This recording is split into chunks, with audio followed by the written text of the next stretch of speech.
right.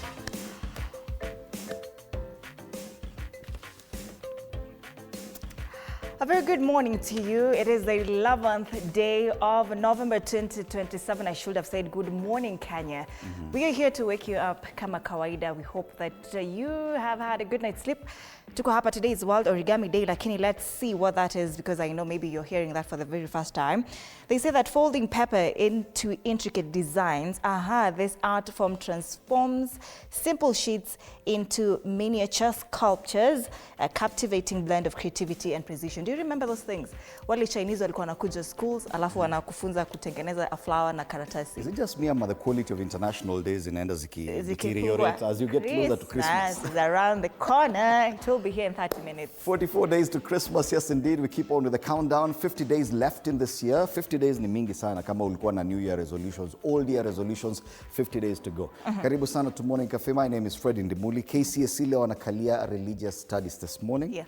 CRE, HRE, IRE. Alafu later in the afternoon, biology paper 1. All right. It's interesting because in China, it's Singles Day. So respect the single community. I think you're going to tap into that today.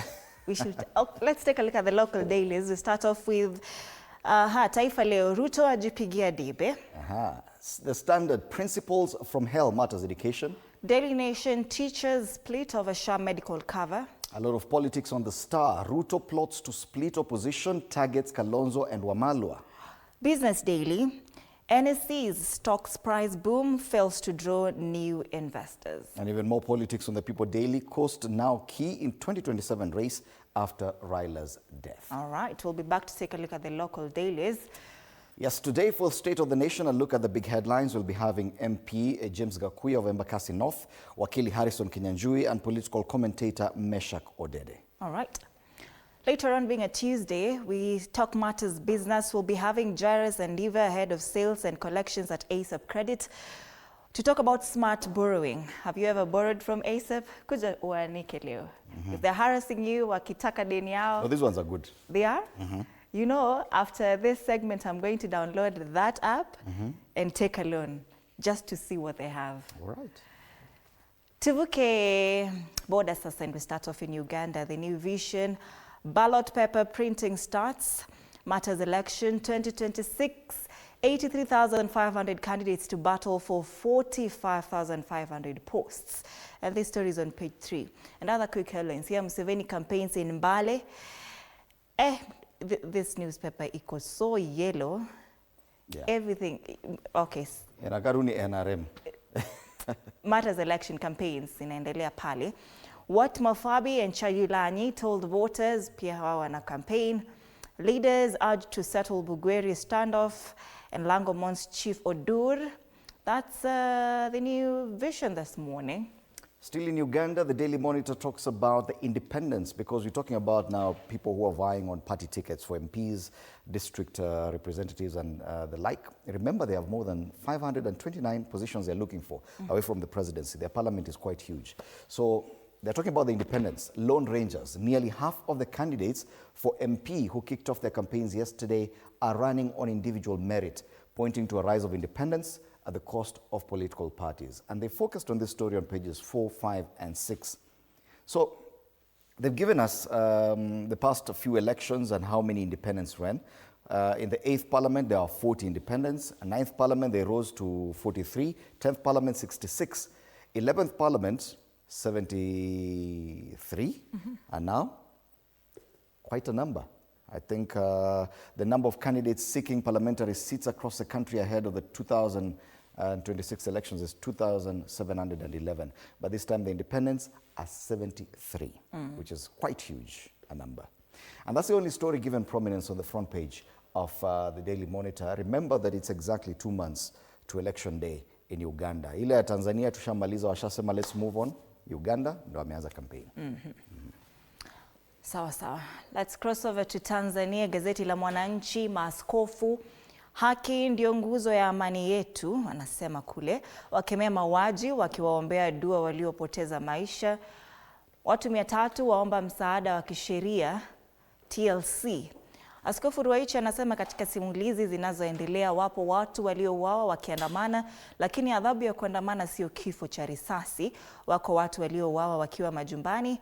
Hilo halionyeshi sura ya Tanzania hata kidogo. Hivyo kwa maneno mengine, anayejiruhusu kushabikia au kufanya makwazo ni chukizo mbele za Mungu.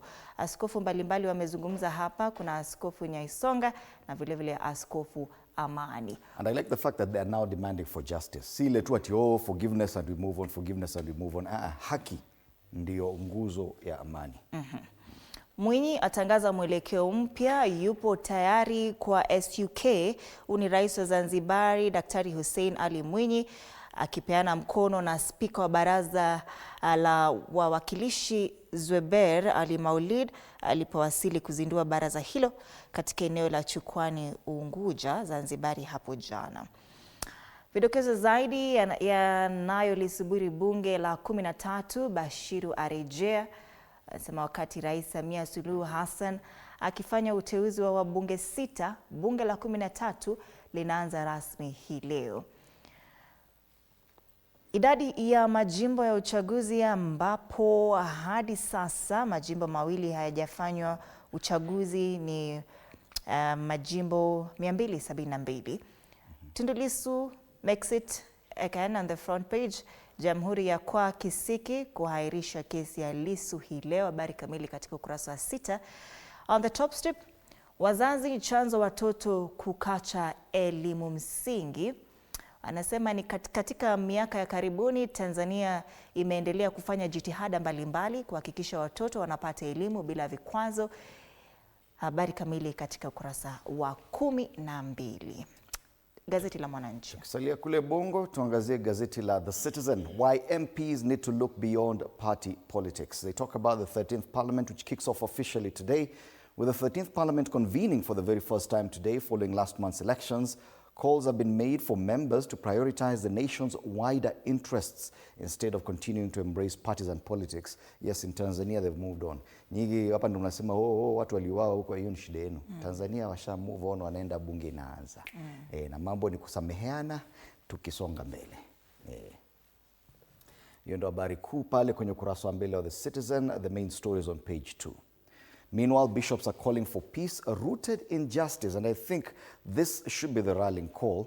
Justice is a foundation of peace. We must remember that. When we abandon justice, we lose the very essence of peace. Let us ask God to grant us the courage to act justly and truthfully. And this is the Archbishop Jude Thaddeus Ruwaichi, who is the Archbishop of the Catholic Archdiocese of Dar es Salaam. This story is on page 3.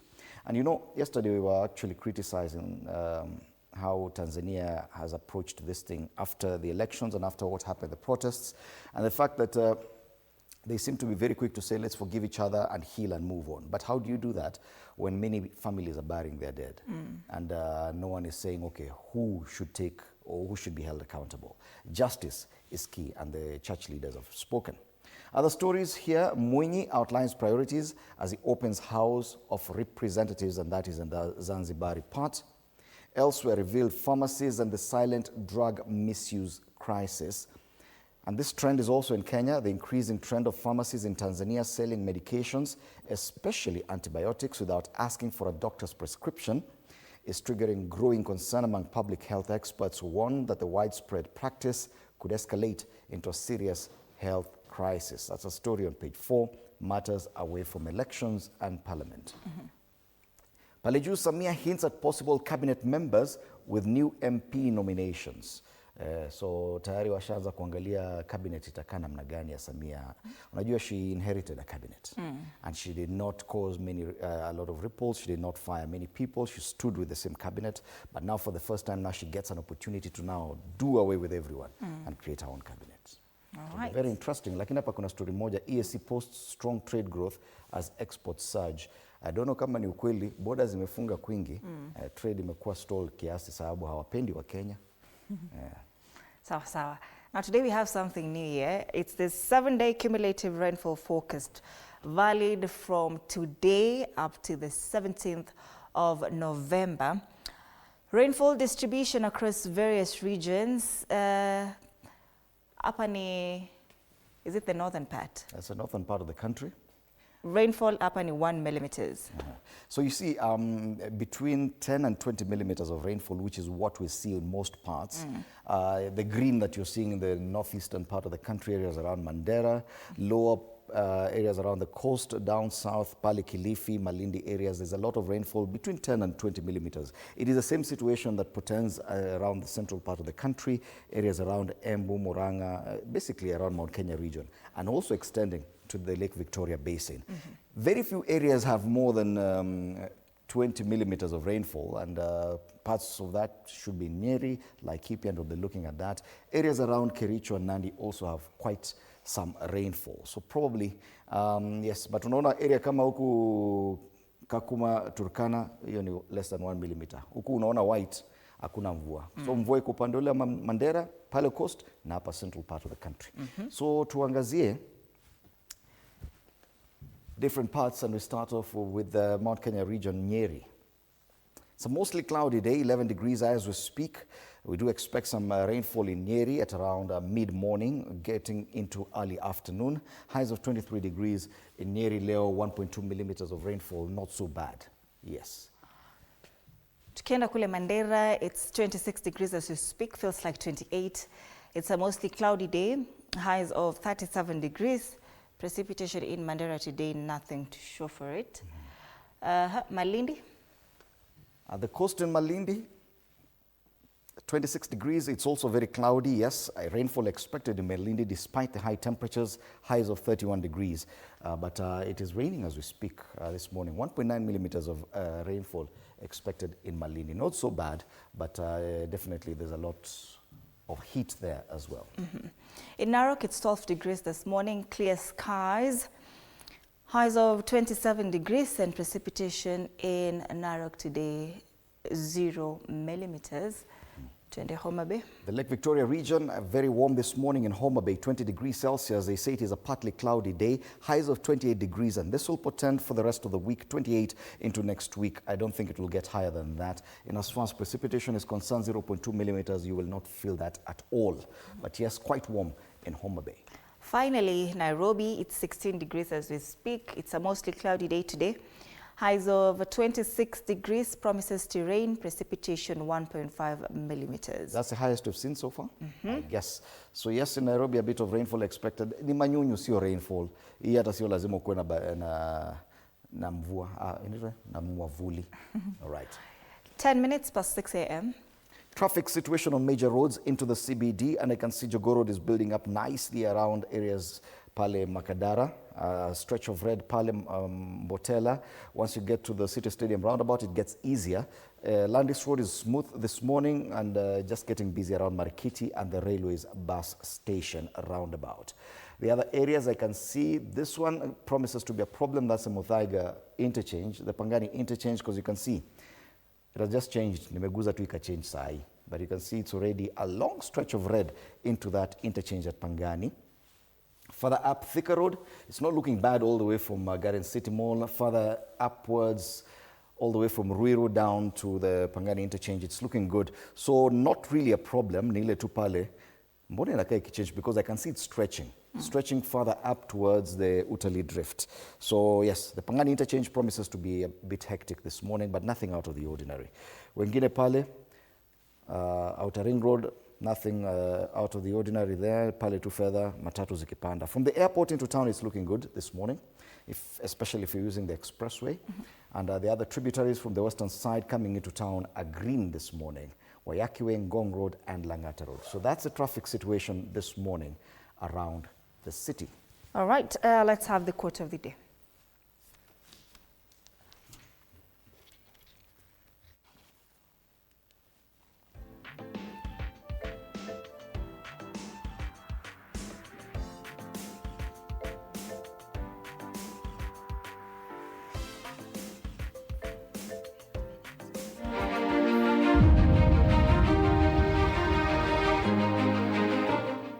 Time continues moving forward, so don't let it pass you by. Instead of dwelling on the clock, focus on taking steady steps, even if they seem small.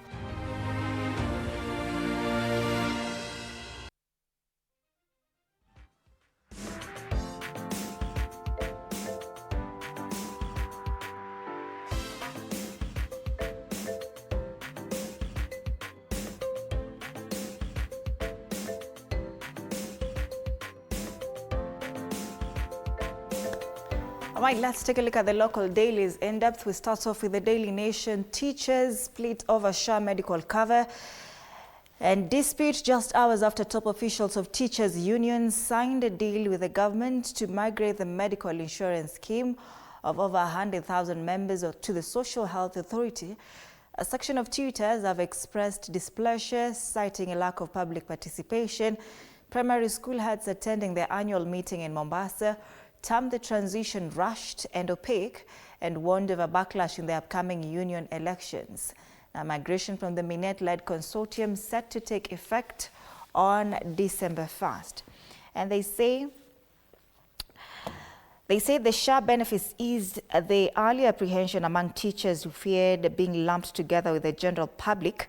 However, head teachers attending the Kenya Primary School Heads Association Annual Delegates Conference in Mombasa protested migration of their medical cover from SIGNET, saying it was done without their consent, and they accused the unions of endorsing the transition without proper consultation or sensitization. This story has been covered on page 4 and 5. Other quick headlines here. Wildlife relocated after takeover of expansive ranch. This story is on page 12. Tuangalie ndani tuone wanasema vipi. That's another story, looks like it, because page 12, they say Kenya Wildlife Service rangers restrained a Maasai giraffe yesterday during a mass capture. It is on page 12, yes, hapo chini. Ah, it's there, yeah. KWS moves animals from the expansive Kedong Ranch, and it has begun translocating wild animals from Kedong in Naivasha, Nakuru County, citing risks from poaching and uncontrolled land use. The officials say the animals are being moved to Nairobi National Park and other conservation reserves as land division at the ranch is disrupting migration corridors. It's on page 12 indeed, hapo chini. And this is huge because they say that Kedong Ranch, which stretches from Mount Longonot and Hell's Gate National Parks towards Suswai, Narok and Kajiado counties, is private property and has not been registered as a wildlife conservancy. So that's huge. Why court ordered Muthaiga Club to pay lawyer 1 million shillings is another story on page 12 hapo juu. Court says club failed to show when the decision to exclude advocate was made. Police hiring stopped by courts again. It's another story on page 2. And the High Court yesterday suspended the planned recruitment of police constables following a public interest petition challenging its legality. Now, this raises fresh concerns of adherence to constitutional mandates in the security sector. On the top strip, why Trump's deputy won't be coming to Kenya. We talked about it yesterday, lakini tuone wanasema vipi today. Why JD Vance won't be coming to Kenya, and diplomacy for Kenya, the development offers a chance to affirm its independent yet cooperative foreign policy, and the directive by Donald Trump has attracted international attention. Through a statement by the Office of the Prime Cabinet Secretary and Ministry of Foreign and Diaspora Affairs on Monday afternoon, the U.S. government informed Kenya that Vance's visit, which was to take place later this month, will no longer happen, and the cancellation, the statement explained, comes after President Donald Trump barring American officials from attending the G20 summit in Johannesburg, South Africa, where Mr. Vance was to lead the U.S. delegation before flying to Nairobi. And a double loss as Bishop Sulumeti gospel singer Bayo, that is Betty Bayo, succumbed to illness. The Daily Nation covers this story on page 3. May she rest in peace. On the back page, why Kenya chose Turkish city for its friendly matches. The location of Antalya is convenient to Equatorial Guinea's and Senegal's European-based players expected to join their teams, and Kenya will play 2 friendly matches in Turkish resort city of Antalya. That's the Daily Nation. All right. From the Daily Nation, we focus on the Standard. Still matters education given prominence there. Principles from hell. Tin pot dictators, corruption, entrenched tribalism, high-handedness and biased promotions have become familiar ills in schools. Strikingly, these malpractices are not introduced by junior staff or students, but by those entrusted with running the institutions. These are the people responsible for shaping the character of our children. Revelations by teachers who have endured the excesses of their superiors, whether online or through the media, often read like chapters from the fiction books. Some of them teach. Some of them teach in literature classes. This story is on page 4 and 5. And they've actually published some letters here from principals. Wanasema kuna mambo mengi principals wanafanya. This story is on page 4 and 5. Wacha tuzungumzia, wanasema teachers clash with principals, TSC caught in the middle of the turmoil. So walimu wanasema principals wanawaharas sana. Input dictator, teen-pot dictators. Wamekuwa dictators. Pale tu shule hivi, but unajua ukikuwa principal unaona mpaka, have you ever seen a principal kwanza wale the lady principals vile wanatembea kwa shule? Ours was so good. You were lucky. My principal as well was very nice. Yes. Huyo kwanza alikuwa ni mtu wa kanisa. Kwa naitwa Munge. Very nice gentleman.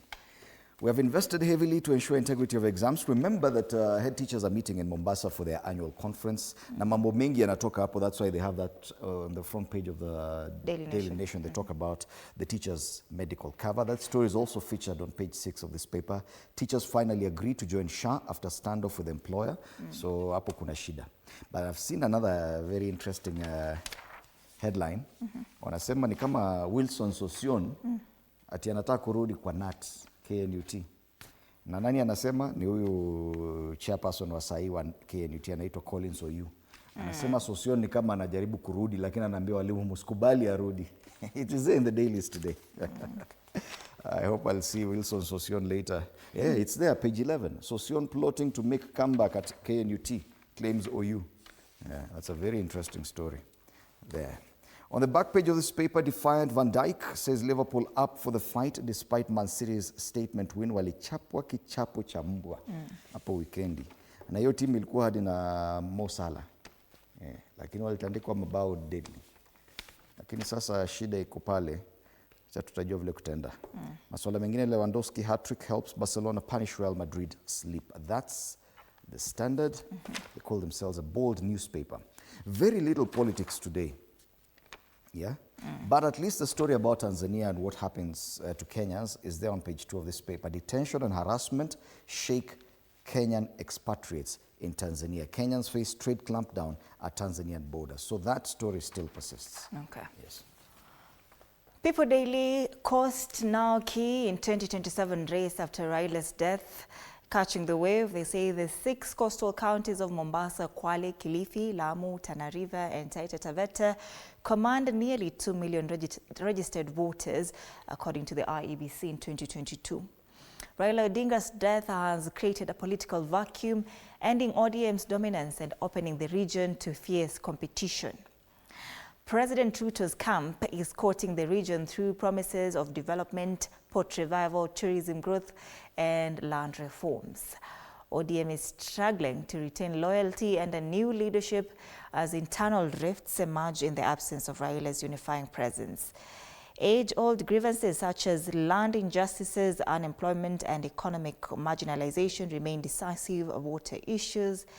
And with Ruto's 2022 winning margin at just 230,000 votes, the cost numbers are enough to tilt the 2027 presidential outcome. Cost now key in 2027 race after Raila's death. They say the number is about 2 million votes, roughly 2 million. Yes. It's not so bad. No, not so bad. Okay.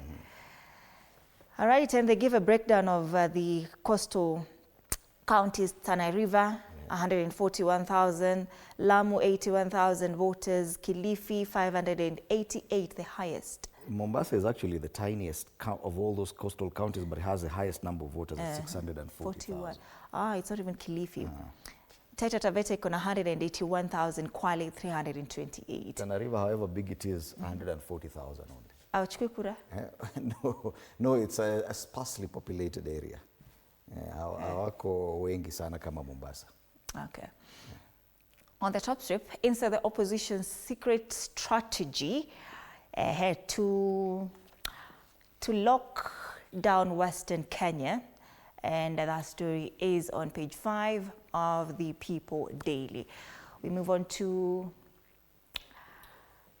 let's take a look at the Star. We have a physical copy here. Ruto plots to split opposition, targets Kalonzo and Wamalwa. Focus now shifts towards Eugene as the president seeks to isolate ex-DP Gachagua. This story is on page 6. Wanasema aje? They say the president has publicly declared his intent to win next polls, claiming that his only formidable opponent was Raila Odinga. And they say as politicians begin earnest preparations for the 2027 general election, President William Ruto is currently executing a calculated strategy aimed at fracturing the united opposition. It began with the bringing to the fold of KANU leader Gideon Moi last month, and sources close to the president said that his focus has now shifted towards former Defense Cabinet Secretary Eugene Wamalwa as he seeks to isolate former Deputy President Rigathi Gachagua and, of course, capitalize on divisions within the opposition. It says following the highly contested 2022 election, Kenya's political landscape remains highly fragmented. And this story is on page 6 of the Star. Tukiangalia ndani, they ask a question here: goodwill or opportunistic Ruto to attend ODM big day? ODM 00? What? At 20. ODM at 20. 001. ODM 001. Goodwill or opportunistic Ruto to attend ODM big day? Yeah. Decision to have founding members onboarded was made by Raila, according to Ongwan. On the top strip, how Natembea's rise could redraw Ruto's 2027 game plan. They analyze that story on page 4 and 5. Reports details the daily fight by queer individuals to leave. It's another story on page 2. Interesting that they talk about Natembea and how influential he's become in Western Kenya. And you wonder, shouldn't this Ruto plotting to split opposition, targeting Kalonzo and Wamalwa, shouldn't this be Natembea instead? Between Wamalwa and Natembea, who would you go for right now? Okay. I'm not saying one is bigger than the other. He's a party leader. That's just a member of the party. That's the Star. Fresh, independent, different.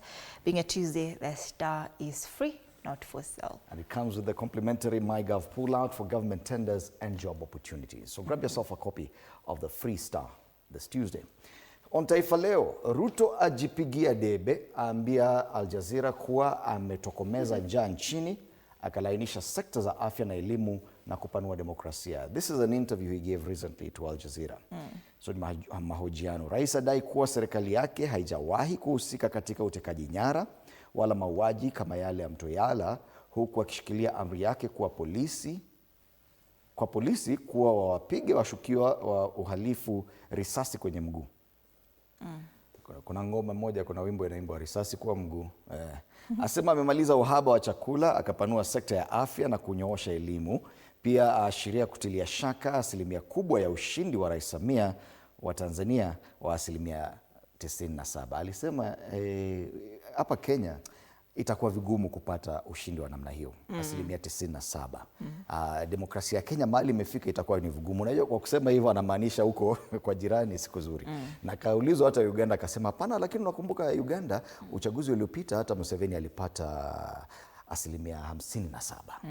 Kwa hivyo anasema nini kuhusu mama upande ule mwingine? I'm not so sure he knew what he was saying, but yeah. Wale wadadisi wa masuala kama hayo wanaelewa alimaanisha nini. So Ruto ajipigia debe. Kini kuna vidokezo zaidi kwenye ukurasa wa mbele hapa chini, masuala ya kitaifa na kimataifa. Kuna City na Arsenal sasa ni pua na mdomo. Michuano ya kandanda kule Uingereza. Makurutu kusubiri zaidi kusajiliwa. Hii ni habari hapa nchini. Mahakama yasitisha tena usajili wa makurutu 10,000 wa polisi. Na wa usalama, KDF yataja mafanikio yake Pwani. Jeshi lasema mikakati yake ya kuzima ugaidi Lamu, Tana River na Garissa imefaulu. Pale juu walimu wakanusha kukubali kuhamia SHA. Kuna ripoti tofauti zinatofautiana. Kwenye gazeti la Standard wanasema ati wamekubali. Lakini kwa Daily Nation na sasa Taifa Leo wanasema hapana, ni kama hawajakubaliana. Kuna wale wanasema ni sawa, wengine wanasema hapana, haifai. Kuna habari za vifo hapa, mapigo Askofu Sulumeti na msanii wa Injili Betty Bayo wakifariki. Ni simanzi maradufu ya tanda baada ya Kenya kupoteza watu wawili maarufu jana, Betty Bayo na namwita Askofu Sulumeti. Habari kamili kwenye kurasa za 3 na 4 gazeti la Taifa Leo. Twende Business Daily. Finally, NSC's Nairobi Securities Exchange stocks price boom fails to draw new investors, and they say the remarkable market rally at the NSC has failed to attract new investors, with the number of participants remaining unchanged over the past year. And the CMA disclosed that the number of investors buying and selling shares at the NSC grew by only 2,621 to 1.3 million traders. And this means that the boom witnessed at the Nairobi bourse in the past 2 years has failed to reverse the drop in equity investors, which stood at over 2 million in September of 2022. And the market value of the Nairobi bourse on Thursday closed above 3 trillion for the first time in the wake of the rally that began last year and was then turbocharged by Safaricom's profit announcement last week. This story is on page 2. Naivas profit rebounds to 2.42 billion shillings amid expansion. It's another story on page 2. And on the ticker, dealer invests 1.4 billion shillings in China SUV assembly. Paltry 4% of Kenyans can afford mortgage of 10 million shillings, and only 4% of Kenyans have the income to afford a mortgage of 10 million shillings amid a rise in home prices. Reminds me of that ile mortgage ilichukuliwa 25 million ikaleta shida. That means that is among probably, because they say 10 million. So kama alipata, if that person had qualified for 25 million shilling mortgage, he or she must be among the 1% of Kenyans who are able to. Dynasty. Yes. All right. Tuangalie caricature. This is the Star. Talks about what's happening in Kasipul, Homa Bay, ahead of the by-election. Supporters intensify campaigns, lakini kuna vurugu pale. Ameportray watu ni kama very backward. If you're portrayed as baboons and monkeys and gorillas, it means you're very backward. It's a kind of violence witnessed, especially during the campaigns in Kasipul. That people are resorting to very outdated, very old ways of campaigning, using violence. And this has been there with the older politicians, and it appears it continues even today in Kasipul. That's the Star. This is a cartoon on the Daily Nation. Kuna mambo ya fridge pale, unajua kuna jamaa ule Joel alisema aliweka watu kwa fridge. So kwa hiyo fridge hata kuna chupa hapo kubwa sana iko na picha ya Bobby Wine. Alafu kuna jamaa kwa fridge tayari anakaa kama, na hiyo ni abduction fridge, kama Kiza Besigye. Hapa sasa kuna jamaa, hiyo jamaa alisema anaweka watu kwa fridge na kijana wake mdogo hapa, ule mkuu wa jeshi. Sasa amepigia ule anko wao hapa Nairobi. Alafu anamuuliza, Daddy loves to chill activists, kindly advise Kenyans. Ambia wa Kenya, sisi watu tunaweka watu kwa fridge. Tukae rada. Kaeni rada. Kila mtu acheze kwao. The Standard. Now Nelson Havi recently quit UDA for ODM. Alisema that is due to public demand. This caricature is saying, I don't... Anasema ameingia ODM? ODM, yes. Oh, okay. He rejoined ODM. Hapa, this caricature is saying, anasema, I don't need that lousy jersey to play this ball. Ameshikilia ball ya Westlands in 2027. He wants to vie in Westlands. Tim Wanyonyi is going to Bungoma. And this commentator hapa anasema, neither do you need the short. Sasa ametoa shati ya UDA, amewarudishia. Kaptula toa yote kama wacha kubakisha. Atoe kama na join ODM, asiingie na hiyo short. The former LSK president, and I think this one, just by him mentioning UDA, perhaps has given that party the biggest publicity in recent weeks. No one has been talking about UDA. No one is mentioning UDA anywhere. Mpaka yeye akasema amequit UDA, ndio tukasikia, oh, UDA kumbe inakuwa. Yes, so that's the Standard. Having to contest for Westlands gubernatorial seat. MP seat. MP seat in 2027. Ati gubernatorial guy. Okay. People Daily has the president's caricature as a fisherman there, anajaribu kutafuta, and I think this is what we've seen on the front page of one of the papers. Was it? Yes, the Star. Anasema Ruto plots to split opposition, targeting Kalonzo and Wamalwa. So caricature of Kalonzo Musyoka inside the waters is a fish that this gentleman is trying to fish. Anasema ni river Ukambani. Alafu anamwambia, why don't you use deputy president post as bait? Ni kama ukisema, okay, kuja nitakupatia deputy president, probably he may consider. But ukumbuke ile seat ya deputy president someone else was promised. Not promised. Yeah. ODM walisema lazima ikuwe yao. That or nothing. And that or nothing. All right. So those are the stories making headlines locally and regionally. Yes, and once again, this is a panel for State of the Nation this morning. James Gakuya, MP Embakasi North, Wakili Harrison Kinyanjui, and political commentator Meshak Odede, coming your way in a few minutes' time.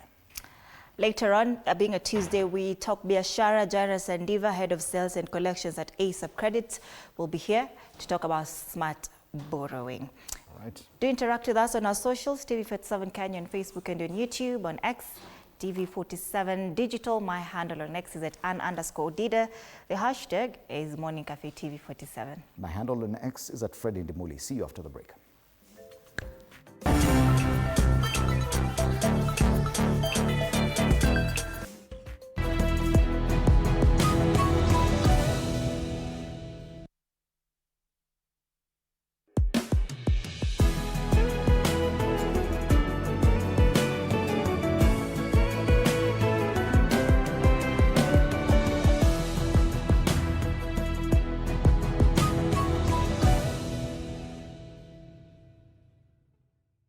No more excuses. It's time to rise, grind, and own your mornings. Join Coach Shadrach Omer every Monday to Friday from 5:30 to 6 a.m. only on TV47. Full body workouts, zero equipment, maximum results. Start strong, stay strong. TV47 Fitness with Coach Shadrach only on TV47.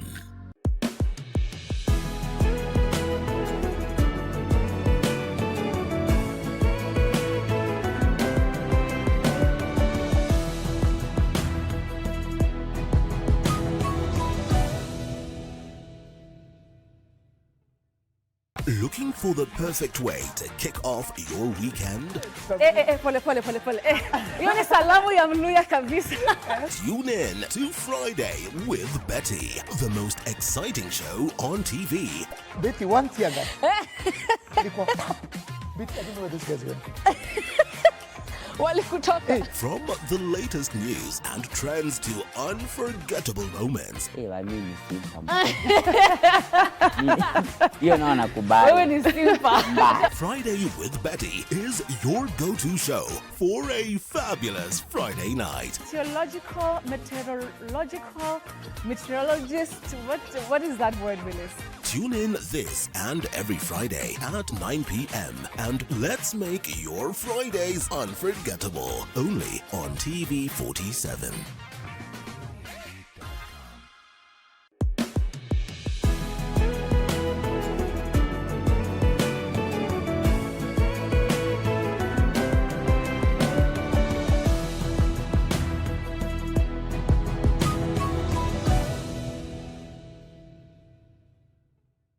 Enjoy uninterrupted live streaming of your favorite programs on TV47 and Radio 47 on the go with our new mobile-friendly website. Experience the future of broadcasting. Visit www.tv47.digital or scan this QR code and stream your way to endless news and entertainment. Welcome to the home of untold stories.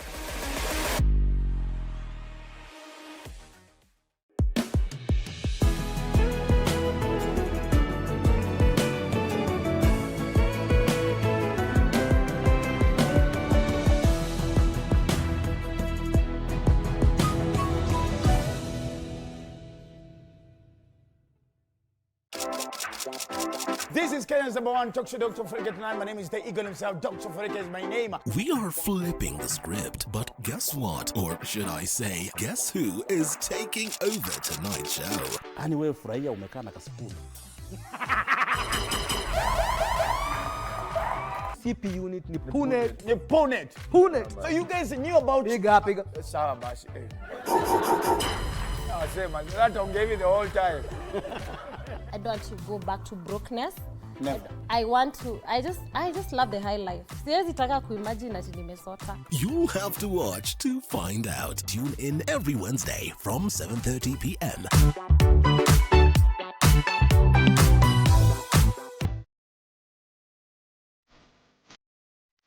Next time you need fresh lemon juice, microwave a lemon for 7 to 10 seconds. Then roll the lemon back and forth under your palm on the counter. When you squeeze, you'll get more juice from the lemon with way less effort.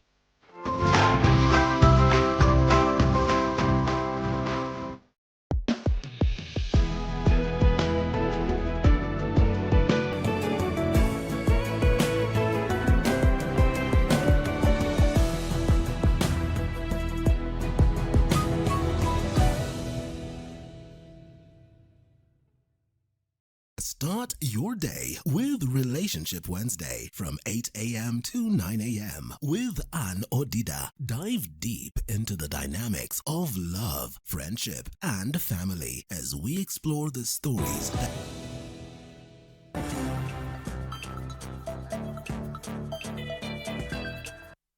Nandi Senator Samson Cherargei has been accused of using dangerous and inflammatory language against activists working across East Africa. I want to ask President Museveni and President Samia Suluhu Hassan, if you get any busybodies activists who want to destabilize the sovereignty and the peace and tranquility of your country, finya hawa, warudishe nyumbani tuwamalizie. Civil groups say the senator's remarks reflect a growing pattern of state-linked efforts to silence voices calling for justice and accountability across East Africa. It is not the first time Senator Cherargei is giving out such sentiments. And we all know whose signature is that. When Cherargei speaks, you all know who is speaking. Senator Cherargei's sentiments came after Uganda's President Yoweri Museveni's confirmation that his government arrested and detained two Kenyan activists, Bob Njagi and Nicholas Oyo, for more than a month. The senator, however, says he has nothing to apologize over the remarks. Tunashukuru Mheshimiwa Museveni alikubali kuachilia kina hawa Bob Njagi na wale wengine activists. The groups now want NCIC to summon Senator Cherargei over remarks they say amount to incitement and could strain relations between Kenya and its neighbors.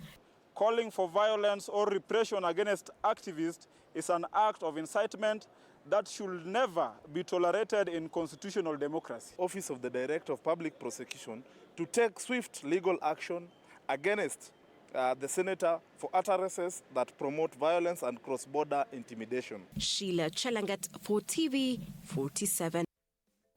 Yes, indeed. What's happening within the East African region, and especially Kenyans, are feeling targeted by the respective administrations in Tanzania and Uganda is a big discussion, and it continues this morning as well. Also, big news this morning is the untimely death of gospel singer Betty Bayo, who died yesterday after battling blood cancer. We're also having news of the death of Bishop Philip Sulumeti,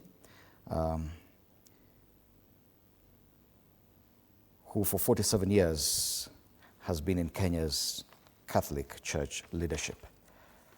That's how we start State of the Nation this morning. Allow me to introduce my panelists. James Gakuya, MP Embakasi North. Karibu sana Bwana Gakuya. Thank you. Mesha Kodede, political commentator. It's good to have you in studio this morning. Thank you. And Wakili Harrison Kenyanjui, it's a pleasure having you in studio as well, sir. Thank you very much. So even as you share your messages of condolence, we'd like to start with the news of what's happening in Tanzania and Kenya with the treatment of Kenyans, because it's even beyond the activists. We've seen even a former Chief Justice who traveled to Tanzania being deported, a former Justice Minister who traveled to Tanzania being deported, and now we get this comment by a Kenyan senator. Bwana Gakuya, are we right in feeling targeted as Kenyans? And that statement by your colleague in Parliament, what do you feel about it? Thank you, Dumuri. Allow me to salute viewers wherever they're watching this morning show from. And also allow me to send my condolence to the family of the late singer, Betty Bayo. She has been very famous in that particular industry, and she has been doing very well. The death has robbed us a very, very prominent singer, and may God rest her soul in peace. Coming to matters to the relationship between the three bordering East African community. It's unfortunate that this is happening when this country, when these three countries are under integration, East African integration. This tells us that, in fact, the fruits of that particular integrations are not bearing fruit, because at this particular time, when there is assigned integration of freedom of movement, I do not understand what is this meant for. Because when we say there is a freedom of movement, you can move to Tanzania, you can move in and out of Tanzania, you can move in and out of Uganda, and the allegations here comes that there is a type of people who are not welcome in these neighboring countries. This is too much to us. I would say, if you move to Gikomba, you'll find chagas full in that market, and nobody touches them or asks them in the business they play. We would not want to see Kenyans suffering in Tanzania or in Uganda, and I would say that the office of the Chief Minister, Musalia Mudavadi, is totally asleep. There is no way that actually the government can watch its people being taken into anguish by neighboring countries where we are signatories to that East African integration. It is not working, and I would say that particular relationship should have to die, because it has no business if it is not fulfilling its promises. I would say we should not be seen as always as begging in this, when our neighboring seems to be totally against the spirit of this integration. If East African community is committed and serious to this cause, they must walk the talk, and there is no way that they can treat Kenyans in the manner they are treating. What is this Kenyans are suffering in Tanzania, and they are made business in Tanzania? Why? Why are they in this kind of crisis? Kenyans did not even, most of them, participate in the election. Why are they suffering after an election? An election does not mean that, in fact, there was any single Kenyan who brought chaos in Tanzania, and if there is any evidence, they should praise the evidence. But they should not single-handedly keep hunting Kenyans as if Kenyans are robbers in their land. And in this case, we are saying our ministry, that is Foreign Affairs Ministry, should wake up and should do its job. And if Tanzania and Uganda are not willing to work with us, we should also not allow them to have that freedom in our country. Otherwise, we are not supposed to be seen as if we are less windows. And the government should wake up and protect its citizens wherever they are. Oh, yes. And that statement by President Samia Suluhu Hassan when she was being sworn in, and she said that whatever happened in Tanzania was largely influenced by foreigners. Now we're seeing that, and this is a story on page 2 of the Standard, that Tanzanian military forces have intensified their patrol along the Kenyan border in the light of the protests, meaning that, yes, it looks more and more that they are more concerned about Kenyans and Kenyans' perceived involvement in what happened in Tanzania. Do you think that it is a real threat, or are we simply being scapegoated here? Thank you, Fred. Just like Honorable Mheshimiwa Gakuya has, I would also want to pay my condolence to the family of Betty and the industry of artists, and even those people who were her fans around the time she did what she did best. We pray with you, and we hope you will have courage to take it as it comes. Coming to your question, Fred, I think there are two faces of this thing, according to me. One, When the Gen Z uprising happened in Kenya, we must also accept that it influenced a lot of other young people across the world, not just in Tanzania. We've seen after that a lot of such kind happening in other parts of the world, including some part of Asia. And I think it is just normal for other governments around us to feel that heat, especially when it seems to be about to happen in their countries, and Tanzania happens to be in their election at that time. It is normal for Samia Suluhu to feel like whatever she saw happening in Kenya can easily happen in her country. And I think there was a clip, I don't know, on social media or somewhere, where there was one of the leaders from Tanzania trying to cross to Kenya, and there was some scuffle at the borders, and it looked like some young people from Kenya went and brought the leader to come through. And I think these are some of the things that scares the government of Samia Suluhu even more. And like we said here last time, Tanzania might be in our 90s, where the struggle was here and there, repealing Section 2A, democracy, this and that. We are far away from that. And so the way things happen in Kenya scares governments around us, including Uganda and the rest.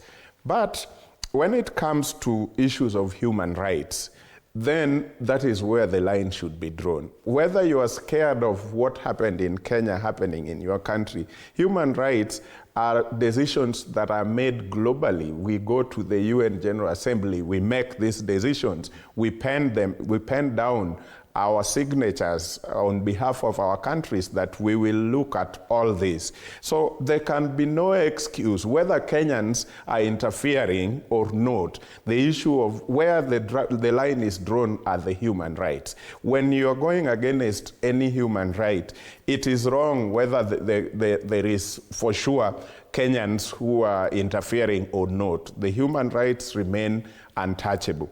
Then secondly, we have the East Africa community, and we are looking at political integration, we are looking at economic integration and other form of it. Without social integration, these other ones will never come to pass and will never happen.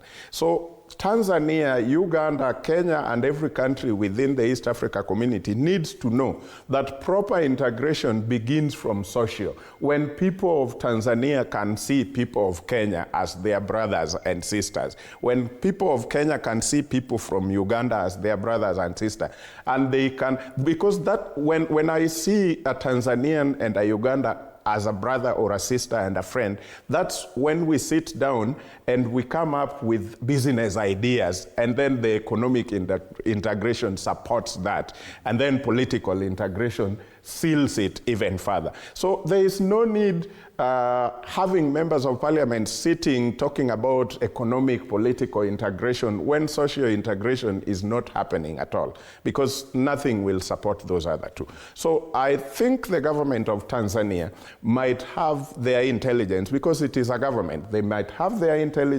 Even the government of Uganda, there might be, I'm not saying with authenticity that there is, but there could be. We don't have the idea of what kind of evidence they have, but maybe they are sharing with our government. But if at all there is any evidence that there are Kenyans, group of activists trying to interfere with their politics and their governance, it would be good for them to communicate to the government of Kenya and handle that matter diplomatically than abusing the human rights just because you have some evidence of interference. That is what I would say. Coming to the country finally on that, I think people like Senator Cherargei needs to know that behind every privilege, there is responsibility. When you are privileged to be a senator in the Republic of Kenya, you are actually not the senator of Nandi.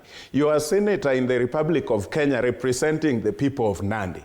The people of Nandi happens to be Kenyans. So in Tanzania, in Uganda, ama wherever, they know this is a senator in the Republic of Kenya. Your words are taken more seriously than the words of Mesha Kodede or somebody else. So it is good to just know that the responsibility comes with the privileges that we get. So if you're elected in an office, it could be that tomorrow things have turned around, the man you are supporting is not in power, and you are one of the people who are having the activism in Kenya, and you travel to Uganda. Should you be seen, alafu pia wewe ufinywe urudishwe nyumbani? I don't think so. Yes, indeed. But Wakili, we also cannot dismiss the fact that there could be some few elements that are prone to misbehaving, and they do that probably beyond our borders. They could be Kenyans, and they cross over and they misbehave. But there should be, and I think there's even as a legal fraternity, you have an umbrella body across the East African region, that there should be a way of handling that without the kind of detention, without trial that we're seeing in Uganda, arbitrary arrests that we're seeing in Tanzania. Thank you very much. I must offer my condolences to the deceased Bishop Sulumeti, his family, his friends, and the family, the friends of the late Betty also. It's very unfortunate that, and this is a little bit personal to Betty and her family, that she is said to have died of cancer of the blood, leukemia. Now, allow me to digress just for a fraction of a minute and say that it is tragic that our medical fraternity have gone completely silent on the spike of these very, should I say, aggressive types of cancer. The rise, the spike, I should say, in heart diseases. And I don't want to say it's a coincidence after the COVID-19 vaccine was administered. Our medical fraternity have gone silent, and this is settling the medical schemes that we have, and it's not a surprise that we are having underfunding in the cancer department. There is a spike, but we need to question why.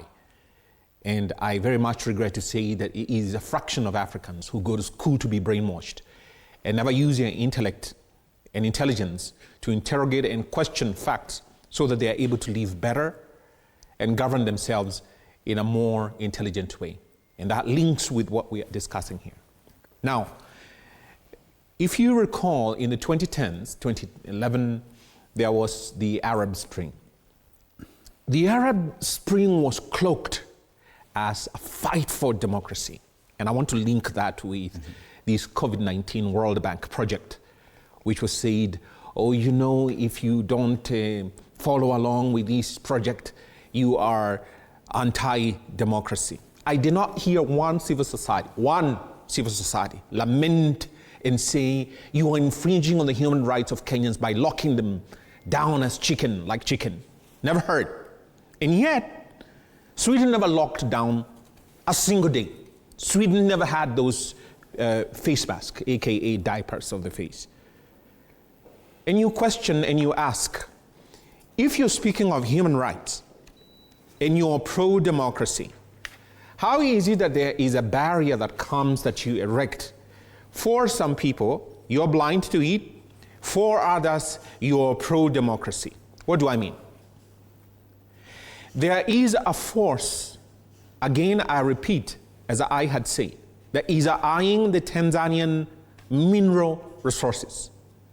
So what we are seeing is a regime change of some sort being engineered. And I say that Honorable Her Excellency Samia Suluhu is in the doldrums. And she's very likely to face very aggressive attacks on her because she has said that this is not possible. And so they want a candidate, they want a person who they can manipulate very easily. The types of Biya, the types of Alassane Ouattara, the types of Kagame, where they can manipulate and they have propped up and they put there. How is it that people are saying 97.6%, it's not possible for Tanzanians to have that, but they're not saying the same thing about Rwanda, How is it that Kagame gets 99%? How is it that nobody says anything about it? I'm saying that hypocrisy speaks volumes to me. And I'm not endorsing or saying that the Tanzanian election was in any way free of manipulation or those shenanigans. I'm not saying that.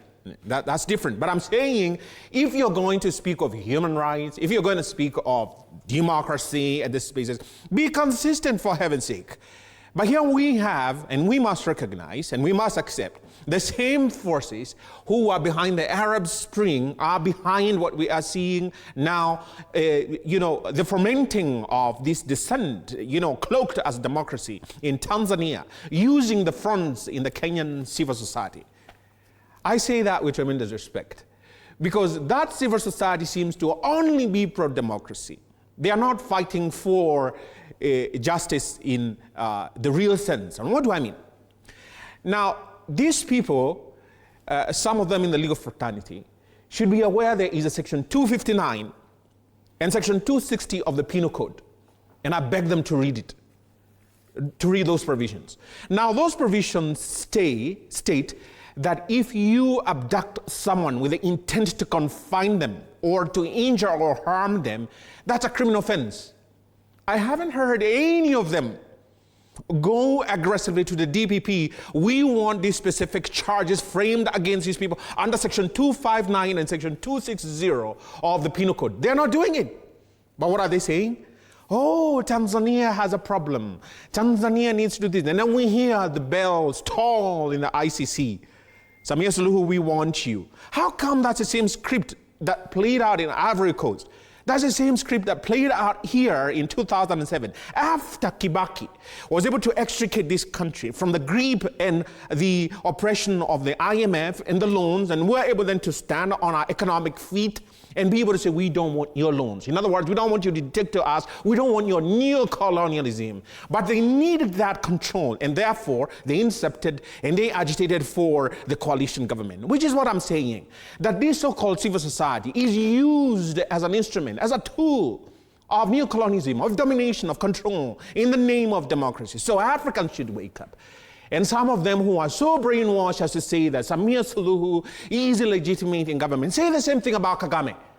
Say the same thing. But Wakili, we have normal businesses and traders in Tanzania, businessmen who are of Kenyan descent who are now complaining that they feel targeted simply because of being Kenyan. They're not activists. They're just people in Tanzania that are running their businesses, and they only happen to come from Kenya. And that's the question we're asking this morning. Are there better ways to deal with criminal elements? Because yes, the civil society could be manipulated, as you say. Is there a better way to deal within the East African framework to deal with elements that are considered criminal, and in the same way ensure that others who are not criminals are actually protected? Yes, there's a definite way. There's a definite way. And this is the failure in our foreign ministry. Our foreign ministry is failing the Kenyans, the East Africans, and the larger world that expects and hopes to see some cohesiveness of the East African community, so that there's a dichotomy. There is a distinction made between they who are genuine business people, investors across the border. There are Tanzanians here doing business, legitimate. There are Kenyans in Tanzania doing legitimate business. They ought to be afforded and accorded the space to do that business within the confines of proper laws. And then we have they who cloak themselves as human rights activists, who then go nyemelea. And I do not support Honorable Cherargei saying that finya, of course, means, torture them. I mean, that's wrong. So what I'm saying that use the mechanism of the law, use that which is able to sieve and extricate from that net, they who are legitimate. It would appear there's a gap there, and that's why I asked you this question. It would appear there's a gap there that some of these people who feel oppressed or targeted do not appear to have any route to seek legal redress. That something may happen to you, you're detained in Uganda, then you're given back to Kenya, and that's it. There's no consequence. After all, you've been returned. Same thing happening in Tanzania. That's the question. Is there a proper framework where someone who feels targeted can actually seek legal redress, even when the foreign ministry is not acting as fast as they should? I don't think that there is an easier way, because you're dealing with the official protocol. And official protocol dictates that you go through the mechanism, the channels that are laid down. You cannot override that. You cannot go beyond that. and then saying that, like now you walk over to the Ministry of Foreign Affairs in Tanzania and say that this is what I'm going to do. There is protocol that has to be followed. And this is the failure that I'm seeing in our ministries. And some of the people, the employees that are posted in our foreign missions, some of them, with tremendous respect to they who, serve that those missions, they are totally and completely incompetent in the sense they don't know the number of Kenyans that are there. In Texas, for instance, I always say that we should have an embassy or a mission in Texas because there are very many Kenyans there. And they find that they have to go to DC, Washington, DC. And what do you find? You find even if you go to DC, you're not getting the help that you should get. So I'm saying that our foreign missions are not serving the Kenyan people as they should. There ought to be a rethinking of the role that those missions play in terms of the diaspora. And then there's the mutual assistance. The mutual assistance is the mechanism by which that if there is any criminal in Tanzania of Kenyan descent, Kenyan origin, then the Kenyan Mutual Assistance Office is contacted, and mostly this operates from the AG's office. And the AG's office should have personnel that have the data to know that that's a genuine economic investor. And this is a cloaked, quote-unquote, human rights democracy fighter who has gone there, paid for by George Soros money, paid for by Open Society money, in order to agitate for and bring about regime change in Tanzania or Uganda. This is what happened. But I'm not advocating or endorsing in any way the abductions, the criminal offenses, or the outright, killing of innocent people, be they Tanzanians or Kenyans. But it's legitimate. Even if I was the president in Tanzania and I find that there is a spillover of Kenyans in large numbers, disproportionate to the economic investors from Kenya, I would say that there is a problem here. And I would immediately contact the Kenyan people. But even if there were all those mechanisms laid down and the protocols were there and the Kenyan side was not acting, as in this case, I would say that, look, we have to defend ourselves. But I'm not saying that anybody should be killed or harmed. All right. Yes, what's happening within our borders and even beyond our borders with the immediate neighbors, Tanzania and Uganda, is of huge interest and serious concerns about the safety and the concerns of the welfare of Kenyans in Tanzania and Uganda making it to the headlines this morning. Let's take a short break. When we come back, we'll continue this conversation. You're watching Morning Cafe.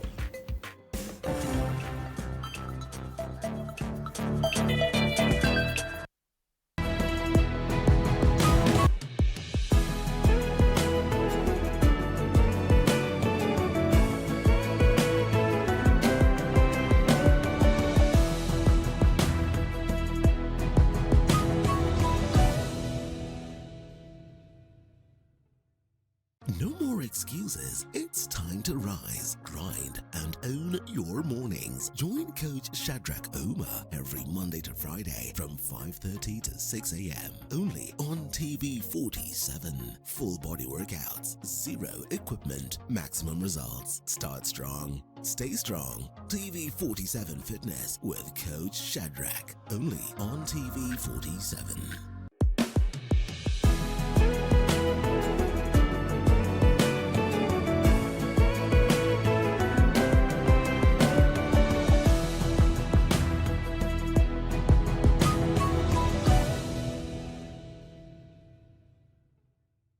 Looking for the perfect way to kick off your weekend? Pole. Hiyo ni salamu ya Mluya kabisa.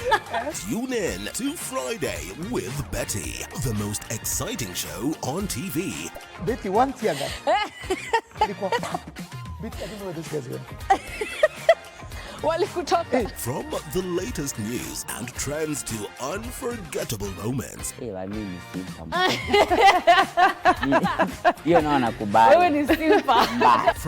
with Betty is your go-to show for a fabulous Friday night. Theological, meteorologist, what is that word, Willis? Tune in this and every Friday at 9 p.m. and let's make your Fridays unforgettable. Only on TV 47.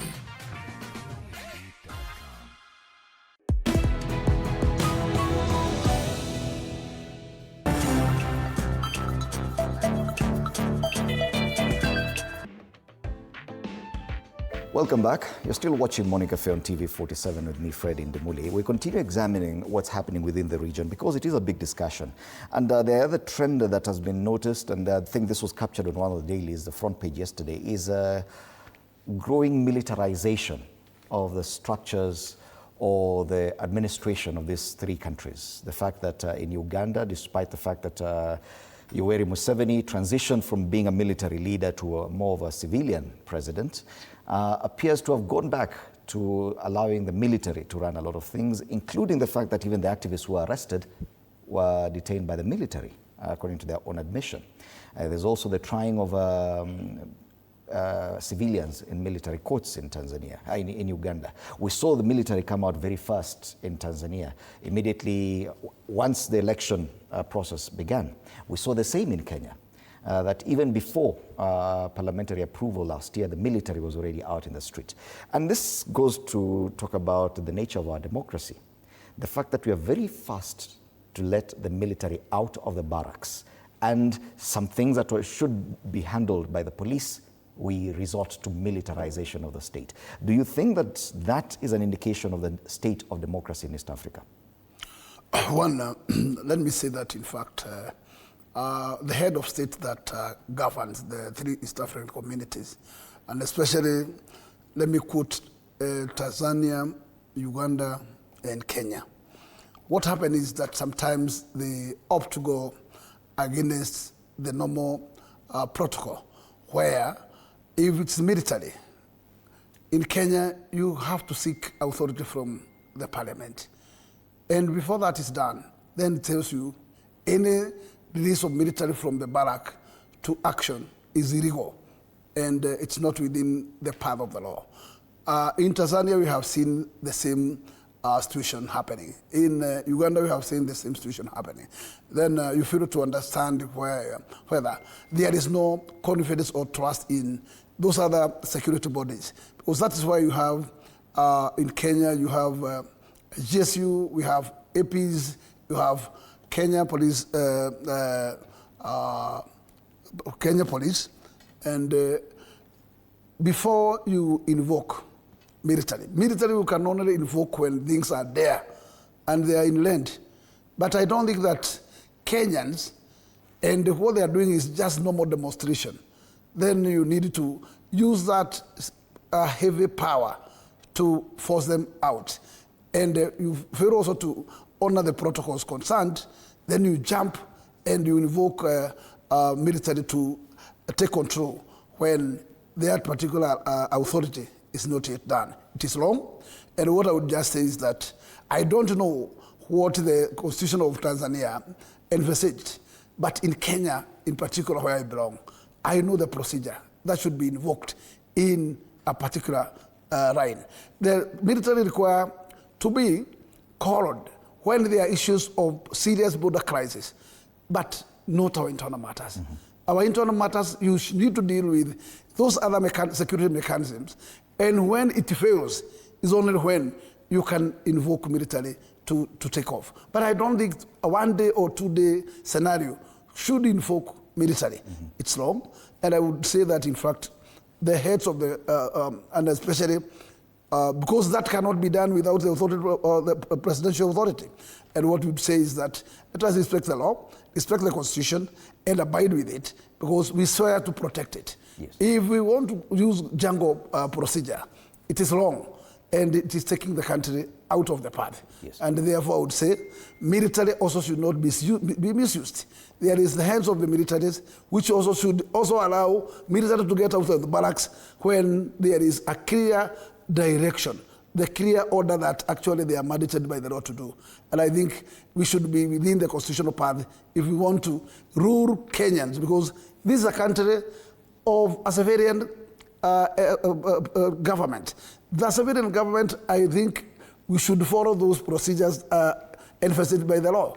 But if the country is a country which is under a coup or under a revolution, that's another case. But when a government is a government elected by the people, You must also listen to the people before you invoke military to them. Yes. Yeah. And it talks about the growth of our democracy and the level at which we are in. The fact that electoral processes, an election, within a day or two, you have the military on the streets. That says a lot about where we are, as any of the three East African countries in as far as democracy is concerned. Yeah, true. I think with all factors constant, Kenya is still a little bit ahead when it comes to opening the democratic space. The new constitution, not new now because it is many years since 2010, has also given us some extra as the citizens of Kenya that probably even the citizens of our neighboring countries don't have. For example, we said here, in Tanzania, their constitution does not allow somebody to now challenge that election since it has been announced officially by the electoral body. Their constitution does not allow someone to now challenge it the same way we would challenge ours here, go to court. We even have the number of days that you can't announce this or announce that. We have the number of days that the court needs to take for this case to be concluded and all that. So those nitty-gritties are not in our neighboring countries. So basically, yes, we have 1 foot or 2 steps ahead of these other countries.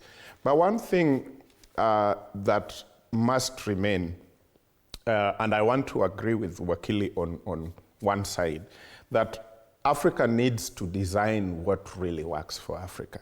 Because most of these things, Fred, are designed somewhere and given to us, be it on matters finances, how we manage our finances. Most of the time, you will find that we are borrowing a huge template from either Bretton Woods, and it is telling us what we must do and what we must not do. Whenever maybe our shilling, for example, seems to be a bit stable in a certain direction, they come in, they look at why is shilling not fluctuating the way it should? And you hear things like, IMF are already concerned about why the shilling has stabilized between this much and that much, because according to them, there's a way it should be. So we should be stagnating, we should be looking for help, we should be on knocking their door every time. And the business should be it should be a profit on the other side when it looks like the profit is being on this. So us, we are just supposed to maybe reap once if it stabilizes for a week, then they should reap for another 1 month, and then we are given 1 more taste, and then we go like that, and with that you will be praised. This needs young Africans to now know things that happened even in the history. Right now, Fred, if I just digress for a second, there's a huge conversation in South Africa, and some people have even come out to ask whether it is true that the Mandela they got was not Mandela and was a look-alike. Because young people in South Africa in my age do not understand why you would fight for 27 years in jail because you want self-rule and your land. Then you come out and then you leave that land, and your people who you were in jail for are now on the street, have no land. Then this is the man that the Western media paint as a white dove, a man that will be a global peace ambassador and everything. Then the other president who refused some of these things, like for example in Zimbabwe, when the white settlers took the part of the land that gives more yield for food, and then Zimbabweans are going hungry, this food is grown in Zimbabwe and exported to Europe, then Mugabe says, no, you either return this land, we grow food for Zimbabweans, or grow it and feed Zimbabweans, and not the other side. Then this man is painted as the huge devil. So it's not really a black and white thing that when these things happen the way they happen, it is so natural that we are just... Kenya has been given this position also for a reason, because we are supposed to play the big brother for this region. So our position, we are allowed to have those kind of human rights or we are allowed to advance a little bit so that our peers can have something to learn from us. And so we also dictate some positions around across the region. So sometimes when Tanzania, Uganda wants to make some decision, they consult with us because we are actually the big brother around. Or sometimes we lead the way by endorsing some things with the hope and imagination that the younger brothers will definitely follow once Kenya has taken that step. But yet we've agreed that we are a democracy. It's something we've agreed, we've adopted. And we don't know what democracy is. But we've adopted. Yes, we agree we are a democracy, but this is a democracy. Can we define that? But there's a trend, and I go back to the issue of the militarization of that now we are very easy to release the military. And we have an election in 2 years' time. We saw the military come out to the streets last year. Now we're seeing that within hours in Tanzania, the military was out in the streets. In Uganda, of course, they're used to it. Is there a risk with that? Even as we still do not understand the kind of democracy we're dealing with, but is there a risk in releasing the military so fast, especially in an issue where we should be able to handle it within an electoral process, for example? Thank you very much. Mr. Odede has pointed out a very disturbing issue. The externalization of control to foreign forces, which is very subtle, which brings me to the issue and the concept which in military terms is known as a silent war using invisible weapons. Let me repeat, the silent war using invisible weapons. And the CIA even published a paper way back in the 1950s on that concept and how they would be able to embark on such a war. That war has been waged against the African. And until the African is able to decode and decipher what it is that they are up against, it's all going to go on. They are milked to their bones, and the theft, including of their own souls, happens on a daily basis. And what do I mean? Mr. Odede has pointed out this issue of the currency, and I'm digressing a bit before I come to bring about the issue of the military. This issue of the currency, I got to ask myself, and I wondered, never got into an answer to date. How is it that after the closure of the World Bank project called COVID-19 epidemic, the dollar against the shilling was exchanging at a flat rate of 100 shillings. Just before the 16th of March, it was, I think, 106 shillings to the dollar. And then you come to June 2020. This is still 100 shillings. You go to June 2021, 100 shillings. In December 2022, 2021, it is 100 shillings. How is it you close down our borders? We have no inter-county sort of trade, and therefore the demand for the dollar has gone down. Logically, it should have gone down, maybe 15 or 50 shillings to the dollar. I blame the Uhuru government for never getting advantage of that scenario. Why? Our debt would have been wiped off the slate completely, but it never did happen. What am I saying? We just get concepts that are bandied about to us. You don't accept democracy, and we don't ask ourselves, where does that democracy lead me? Where it's going to lead me in terms of my existence? And we're hearing the voices, oh, let's be like Singapore. So what? I don't know the sacrifices Singapore has to make every day in terms of the citizen giving up their rights or whatever. I don't know, and I'm not going to endorse that. Coming back to the issue of the military, being deployed. Let's be very clear. There's a failure on the part of the National Assembly. It never called to order, or the government, the executive, to book when they deploy the military after the Gen Z interventions in last year's demonstrations and all of that. Section 8, subsection 1 of the Defense Forces Act allows the deployment of the military, but with the consent of the National Assembly. Ditto, likewise, the constitution of this country. The deployment of the military can only take place with the consent of the National Assembly. There's a failure on the part of the National Assembly. But I'm not surprised because it's complicit. It has gone to bed with the executive. They are no longer exercising in large measure. I'm not condemning everybody wholesale.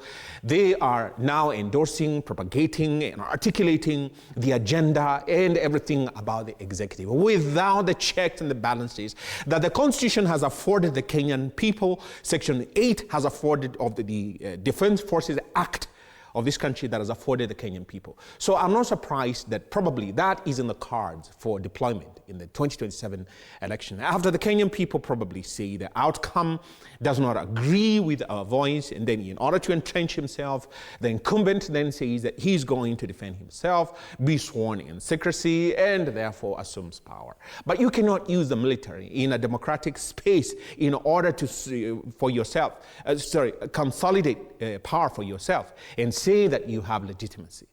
Now, let's go back a little bit in the year 2013 when this particular president was the deputy president. What did they do in terms of building the democratic so-called space in order for the democratic institutions to gain root and in order for us to have a stronger so-called democracy? You find that the executive has enlarged its space while at the same time doing everything to constrict and narrow out and eliminate the space for the other arms of government. And today we see the exemplification of that in the National Assembly being voiceless totally in order for them to question how is it that you get the Kenyan people who are in the police force deployed in Haiti to go and do what? To go and fight the voodoo practitioners there and in order to gain what for our own selves? And what did the National Assembly do? And they're supposed to question that. And they're supposed to say, wait a minute, have the Kenyan people allowed you to deploy the Kenyan police force into Haiti? Don't please give us that idea of our international commitment. Why isn't the Gambia doing it? Why aren't our brothers across the border in Tanzania sending their people into Haiti? So I'm saying the National Assembly has failed. And as we now go into the 2027 period, will it live up to the expectations written down in our Constitution or in the Defense Forces Act? Because you cannot deploy without the permission of the National Assembly. And this is what happened with the NMS. The NMS was populated by military people. Could you take them to court? And here the Defense Forces Act says that it's supposed to be a military tribunal that you take them, but they were executing civilian responsibilities. Right. Did Parliament give that sanction? It didn't. All right.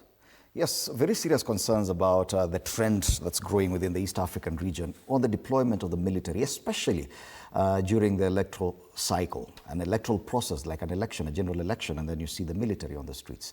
And with the elections in Tanzania and Uganda, Tanzania now behind us, Uganda in the next 2 months, and Kenya in the next 20 months or so. Very serious concerns about the trend that we're seeing within the East African region. Let's come back home and now take a look at our own politics. A lot has changed over the last 2 weeks, over the last 3 weeks following the demise of Raila Odinga. A lot of shifting of tectonic plates, if we may call it that. A lot of reorganizing, a lot of returning to the drawing board.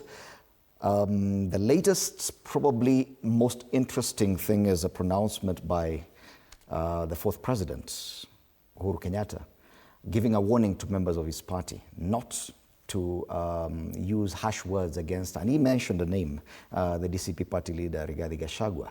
That is an interesting assertion from him because up until then he had not mentioned the former deputy president by name. Do you think that that in itself has changed the workings of the united opposition? Edimori, on the onset, let me say that there before that pronunciation by the former president, there have been a lot of speculations, and especially to those who backs his political ambition and his party. And one Secretary General has been too harsh to opposition, and especially to one party leader of DCP. I would say Uhuru's pronouncement last week at least settled the dust, because those kind of command words, it gives a direction to a party, and therefore anybody who has been poking words, seemingly that their words are coming from Uhuru himself, this seems that he has crossed that particular window. And going forward, the speculation that Uhuru Muigai Kenyatta could have possibly working with the current head of state by the fact that there had been good buddies with the late Raila Odinga. In his pronouncement, those words completely cleared a demarcation on where his party stands. And in the last meeting that they had, in fact, the party, when they were awarding one Matiang'i a deputy party leader position, there was a clear direction where he was given a mantle to be sitting with those other heads of those other political parties of the Reich might and be part of that negotiation of that greater united opposition. And to me, that's a good direction, because it is important for a leader to give a direction and to show his frogs where he's heading to.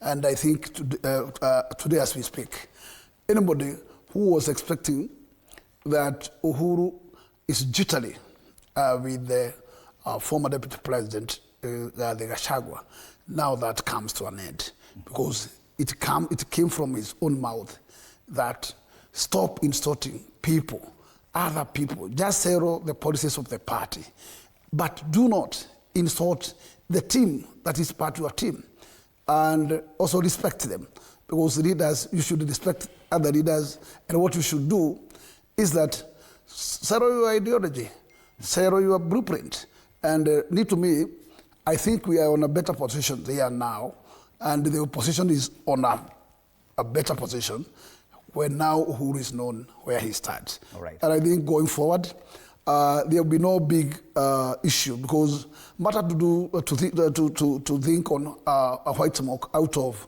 who will carry this or who will take this, to me is not an issue as much as Uhuru is part of the crew, because with his experience and having been the chairman for Azimio, I don't think that his plan is to make the whole team to be deorganized, but it is to be more organized. Right. And therefore, he will play a big role now that he's known where he stands. Yes. Do you think that this is a direct result of the exit of Raila Odinga from the political scene? The fact that now we're seeing the former president, it is unprecedented, at least in Kenya, that we have a former president giving serious, or what may be considered serious political pronouncements 20 months to election. Do you think that this is a direct result of the exit of Raila Odinga? Not really. I don't think it would be just because of the exit of Raila Odinga, but I think it is because of what the former president Uhuru Kenyatta considered the best position for Mount Kenya region as part of this country. I think Uhuru knows that if he didn't say something like that, most people interpret silence in different ways. So his silence, not talking to Rigathi or talking about Rigathi in that manner, could be interpreted by many of his followers within Mount Kenya region as Uhuru and Rigathi are not friends and cannot be friends. And that actually endangers the unity of the so-called opposition, what do they call themselves? United opposition. United opposition in Kenya. You realize DCP leader, Honorable Rigathi, is looking at opportunity that is going to be available for him within the region to harvest as many elected leaders under his party, DCP, be it MCAs, governors, senators, and members of parliament, so that he's got power to negotiate with whatever government that is formed at that particular time. But this is the same constituency that Jubilee is also looking at, because when you look at the influence of Jubilee, however small or big, it can only be bigger in Mount Kenya compared to other regions in the country. So you realize there's going to be, the horns are going to lock in Mount Kenya between Jubilee as a party and DCP. So that makes people who follow Uhuru feel like if he is silent about the leader of DCP, it means they have some war going on under. And so for supporters, it is always obvious. For supporters, when we interpret that our leader might be having war with Indimuli we bring the war over, we start it open. So I think Uhuru was just making sure that that opportunity to ensure that united opposition does not integrate as early as now does not happen. So he goes out and make it look like there's nothing big deal. Don't insult anybody who seems to be singing the same song with us. They might be singing alto, but we are singing tenor, but it is the same choir, so don't go that direction. But he had resisted the temptation to do this, to actually appear clearly that, yes, I'm with the united opposition or I'm with President William Ruto. Do you think that now he opens himself up for a lot of criticism and a lot of attacks? Thank you. I think he does. But let's not forget that he's a retired president. And in that capacity, his space, politically speaking, is a little bit more constricted. He's confined. He can't go on rooftops of vehicles like the incumbent, like Ruto right now. He cannot lambast and, throw salvos at whoever openly. So I think in one way, he's coming out saying that, look, let's have some order right here, some basic decorum. You can go out there. And he said that I can't be listening to social media posts about my own Secretary General saying this and the other, which is demeaning of some other candidate. And so for him to have specifically say, I don't want you to be saying what you're saying about Honorable Gachagua. And so he was, in my view, calling to order his own Jubilee political party. One, so that there is a basic decorum, that you ought to have that common decency. It's unacceptable to him, and I commend him for having said that. Probably he should have said this much more earlier, and he let everybody have their space.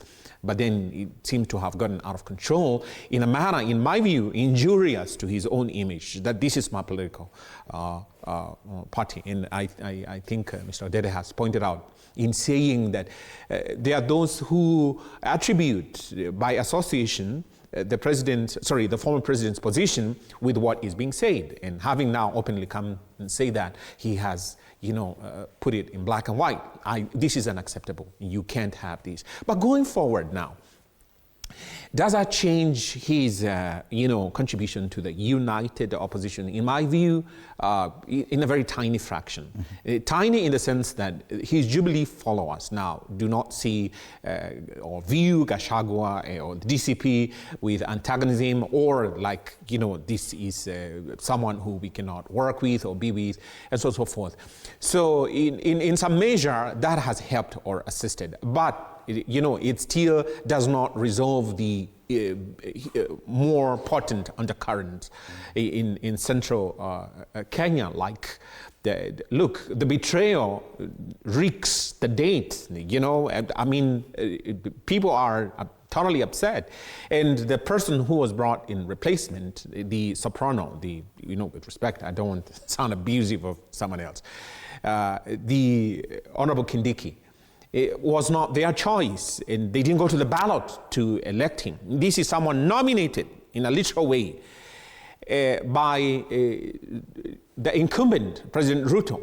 And if you remember, to my recollection, unless I'm wrong, and Mheshimiwa, you have to correct me on this, did Kindiki appear for vetting as a deputy president before the National Assembly? He appeared. He showed up? Yes. And were you able to question him? Of course. Now, the point that I'm making is that undercurrent among the Kenyan people, the central Kenyan people, still is there. So when they see the propping up of the Jubilee political party, and they thought and imagined that the DCP is supposed to be their vehicle, of course, then you have those questions. They have respect for the former president, Uhuru. They have respect for Honorable Rigathi. So how do they reconcile these? And so the creation of a faction, in my view, does not augur well for a united opposition. But we saw something of a semblance in Bondo when Kalonzo goes there with his, and I think this was a game changer for the united opposition. For him to, look, I have 100 cows that I've come with, this is a gift. And I think Ruto was shocked, and his brigade were shocked that the sort of reception that he got there, or the united opposition received there, and the indirect, if I should call that, endorsement. Kalonzo, he gave up on three occasions for the deceased Honorable Raila. This is the time that we should support him. So surely, this is magnanimity that we cannot. How big was that? How big politically was that consequentially for Kalonzo Musyoka? The fact that he went and then it would appear that he stepped a step higher than he was politically across the country. How consequential do you think this will be? I think it has a huge consequence, not just minor, in the sense that now Kalonzo is no longer within the Kamba so-called confinement zone. So he has a national outlook. And given the open endorsement, I should say, from Honorable Orengo, for instance, the deceased Raila's wife, that in itself is, like an open door for Kalonzo in Luo Nyanza. Come over, we embrace you, we accept you, as opposed to these constant, phrases that Ruto finds himself accosted by. One term, and he's right there. So in a nutshell, I think Kalonzo's trajectory is likely to take off, given that background. And it is an impact. And it depends now on how he manages that, in my view. Okay, and the question now is, does it make Kalonzo now the clearer choice for the united opposition? I see the headline on the front page of the Star suggesting that Kalonzo is now even more attractive for William Ruto. It suggests that even he would go for Eugene Wamalwa. But let's focus on Kalonzo for now. Because we saw, and I think it's the Star that did the same headline last week, talking about the possible decisions or how it would play out for the opposition, and Kalonzo's name was still as a choice candidate for the united opposition. Do you think that trip to Bondo now solidifies that position, that he is the best candidate for the united opposition?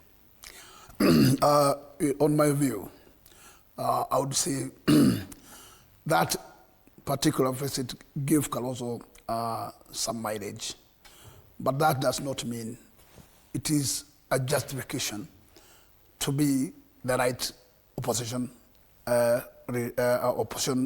presidential flag bearer. What I would say on the onset is that the players who actually are corporate affiliates who want now to form these united opposition must apply these as equals. And therefore, no single player within this particular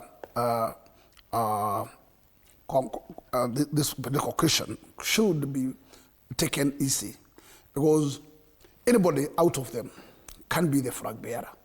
And what I would say is that the speculation can be there. People can speculate who can be. Jubilee has presented their candidate, who is Matiang'i, and they have fronted Matiang'i still to the same team, to Robbie, to be the flag bearer. It is not automatic. Let me say DCP has fronted Gachagua to the team, also to Robbie. But at the tail end, I think they will look for a formula probably where they will seek some eminent leaders, maybe one from every single party, or a two number. And then these people will look for various diverse of factors which will be able to give them the best candidate to be the flag bearer. Note this. In any case, if it is numbers that will speak, then one like Gachagua can start to say, I have the majority.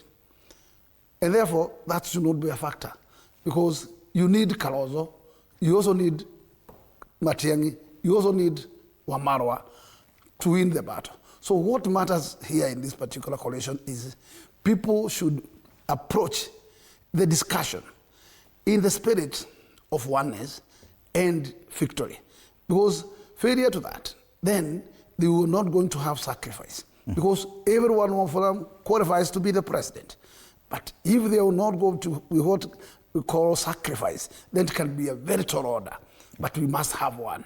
And therefore, anybody out of them must approach this discussion on an open mind, that it may be me, it may be not. Yes. And when it fails to be you, it can become a big battle. Yet we've seen some of these leaders make the pilgrimage to Bondo. All of them, some of them choice leaders of those parties. And Eugene Wamalwa took some bulls to Bondo. Natembeya did the same, Matiang'i as well. Yeah. But the reaction that Kalonzo got, does that put him a step ahead of the rest? That the kind of dividend he got from his pilgrimage to Bondo gives him an advantage?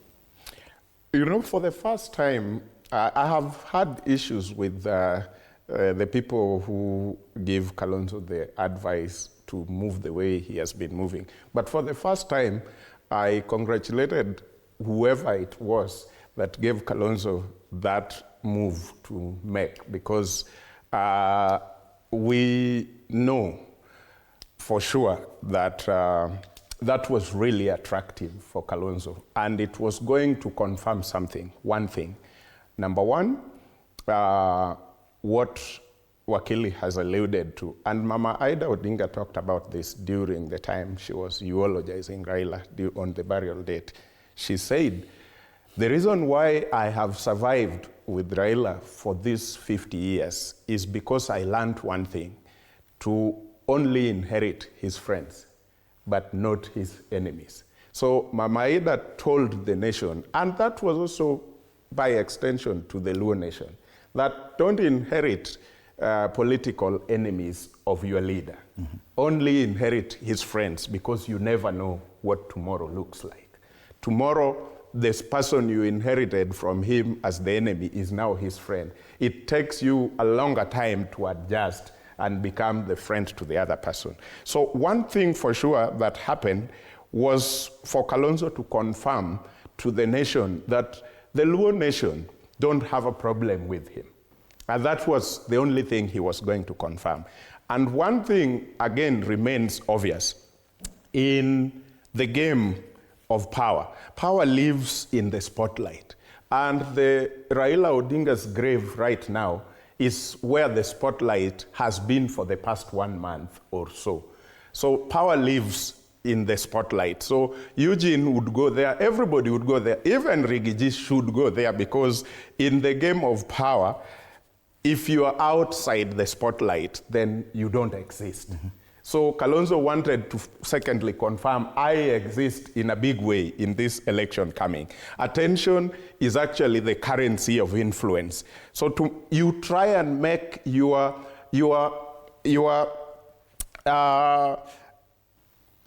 make it impossible to be ignored. Meaning you are on the spotlight, you are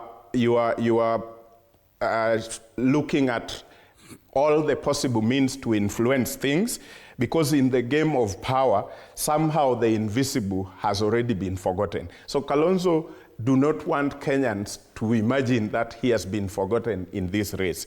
But one thing I know also with my people, in the words of Rigiji in the days that had passed, he said, Raila should not be lied to by people like Atwoli and the rest. He is unacceptable in the mountain, and so mountain should be respected. We would say today that Kalonzo is a very good man in bad company, because we still remember those words. And so Raila Odinga's supporters in the Luo nation would simply look at the Kalonzo as an individual and realize this is a good man for sure. But he is in a bad company. So how are we going to actually do this thing when he sticks to bad company? They say which is the bad company? This is what Rigathi said, that they don't have a problem with their son Uhuru. Their problem is the man, the bad company, Uhuru was bringing kwa mulima. That is the same word and the same measure we are using today. Kalonzo, you are a good man for sure if you are listening to me. You are only in a bad company. Okay, the suggestion now is that even President William Ruto is very much interested. That's the front page of the Star. And I think on one of the cartoons, I think the People Daily cartoon has a caricature of the president as a fisherman. And the fish that he's trying to get from the Ukambani waters is Kalonzo. Meaning that, yes, it would appear that Kalonzo Musyoka is attractive across board. Do you think that he's also very attractive to William Ruto right now, that is what he should go for? He is. In fact, if you were to listen to the sort of utterances that came from the lips of William Ruto, Dr. William Ruto Samoei, His Excellency, the President, in Samburu, he was expressing this against the united opposition in bitterness, like even saying that they have no brains. Attacking them like, do you think that you are the people who are only entitled to lead this country? I mean, he was visibly agitated. And when now you combine that with what came from Bondo in terms of this implicit, indirect endorsement of Honorable Kalonzo, you arrive at no other conclusion than that now the flow has shifted for him in terms of his political targets, in order for him to weaken the opposition or they who can confront him at the ballot in 2027. And Kalonzo then appears to be right at the forefront. And so he's going to channel everything, every resource that he can get, every trick in the book, and 100 not in the book that he can get, so that to either divert the unity of the opposition or totally conflagrate them and make sure that Honorable Kalonzo has or is directionless. And that's very important to me, directionless. So that then he's not going to be appealing to the Kenyan people. And this is the crux of what happened in Bondo, that suddenly Kalonzo has this attractiveness that so outshines him as a president. Because when you compare that, he was there during the funeral himself, he took center stage. It was like, this is my function. This is me, bidding farewell to him whom I had brought onto the broad-based government. And now Kalonzo goes there, and he is the darling of the host. He's the darling of the Siaya governor. And like my good friend has said here, Mr. Odede, the Luo nation. And this did not come across during the period of the funeral, where the mass of ceremony, as it were, the default mass of ceremony, Ruto himself was, like waiting to reap that sort of, result. And so he's going to say, wait. No, wait a minute. The elevation of Kalonzo poses a direct threat to me. Why? In terms of numbers, then he has sliced off a huge chunk of the Luo vote by the mere endorsement by Mama Ida of Kalonzo, which did not happen at that time. And then you hear these murmurings and the voices coming from Luo Nyanza during the funeral that, as for 2020, we're still in the broad-based. But as for 2027, that's a different ball game. So he did not receive that sort of direct endorsement. But Kalonzo has. So automatically, in the Machiavellian game, this is the person to try and target, either deflate or deflect from the goal and the purpose. And he's going to do all of that as we go along. So I think Kalonzo should be very careful how he goes about articulating his agenda and how then he counterbalances his newfound favor, as it were, nationally and especially in Bondo among the Luo people, and the goal to oust the incumbent. That will be a burden on him. And as you make your final comments, there's the other issue that has also come up, and I think a lot has been said about a certain demand for 50% of government. And do you agree that that could be a problem, whether government propaganda or there's reality to it, that perceived demand by certain quarters within the united opposition of 50% of any government that they may form, that could actually be a problem?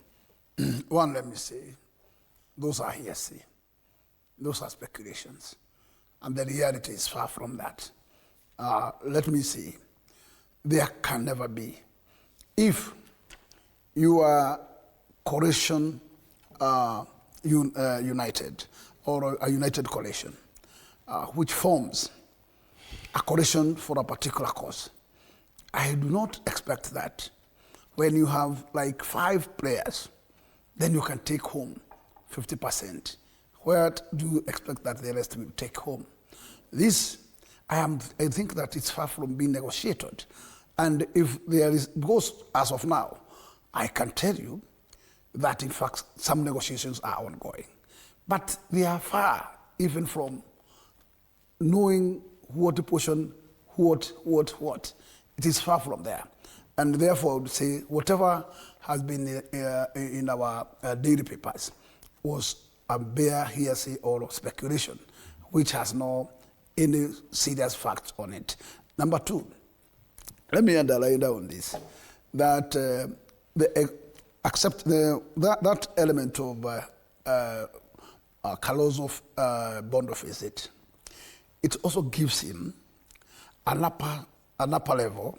And I want to support Wakili's sentiment that if Kalonzo might happen to be the flag bearer of the opposition, he has a greater chance to win a portion of Nyanza. This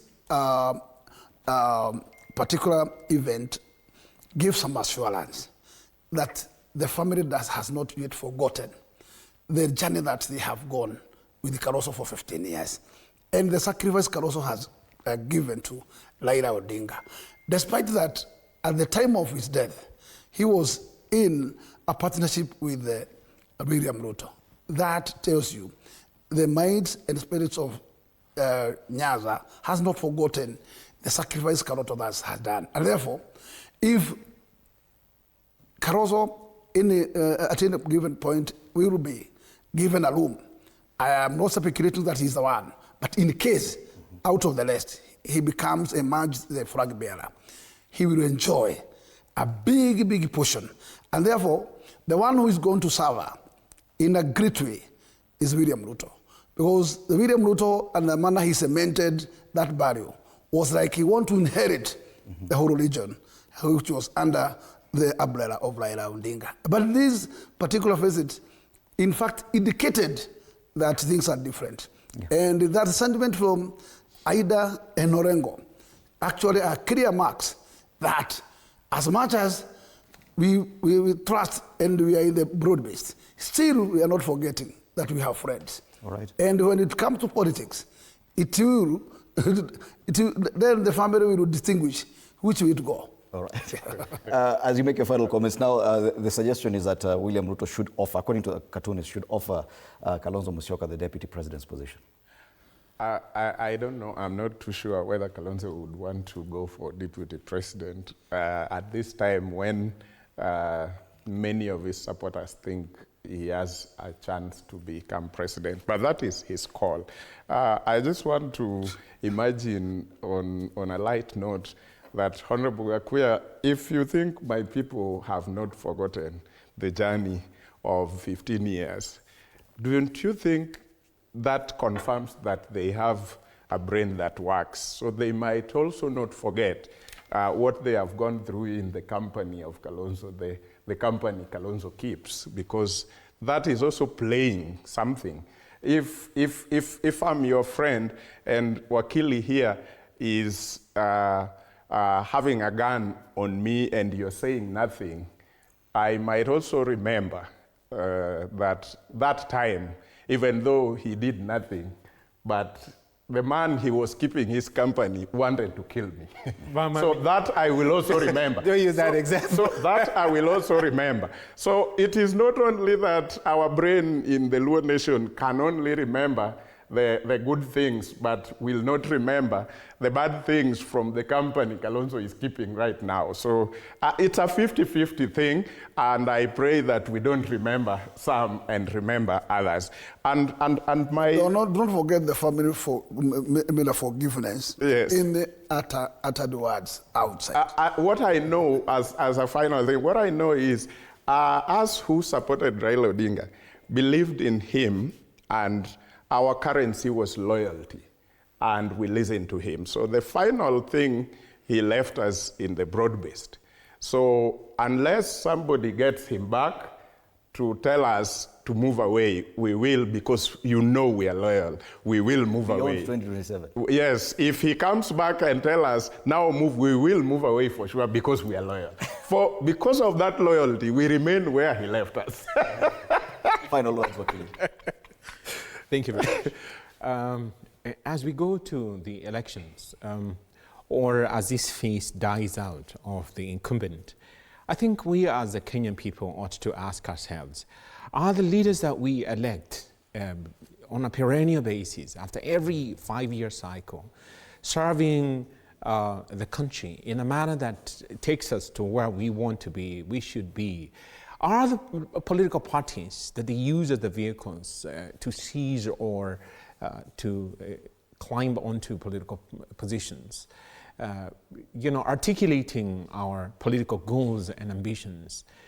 And I think we should have a conversation with ourselves as to what extent do we need change from that paradigm, and will the current crop of political leaders that are offering themselves for election really a change for us, or are we just going to have the same dynamics, same everything? And this is very important for us to consider because of the voter apathy. And I want to use the Ivory Coast example. When Gbagbo offered himself for election as against the incumbent Alassane Ouattara, what happened was that he was told, but you went to the ICC, you are indicted by the ICC, you cannot be elected. And so 50% of the voters felt that their preferred candidate, Gbagbo, cannot be on the ballot. And because of that, they pulled away. And so we have the issue of legitimacy in Ivory Coast as we speak. And half the nation not being represented or not having the person they should have had in the electoral ballot, then of course they feel disenfranchised. So as we go to this period, what do we do about the Gen Zs and the younger generation who are over 18 years old, who are just feeling that we cannot go to the ballot with the current crop of leaders? Does Kalonzo offer any change from the last 15 years or even 20 years that he's been in government? What is that difference that he's going to offer that we should elect him? For President Ruto, can we tolerate, can we be able to take 5 more years of his current leadership? Is his style and manner going to change in 5 years if it hasn't changed for now?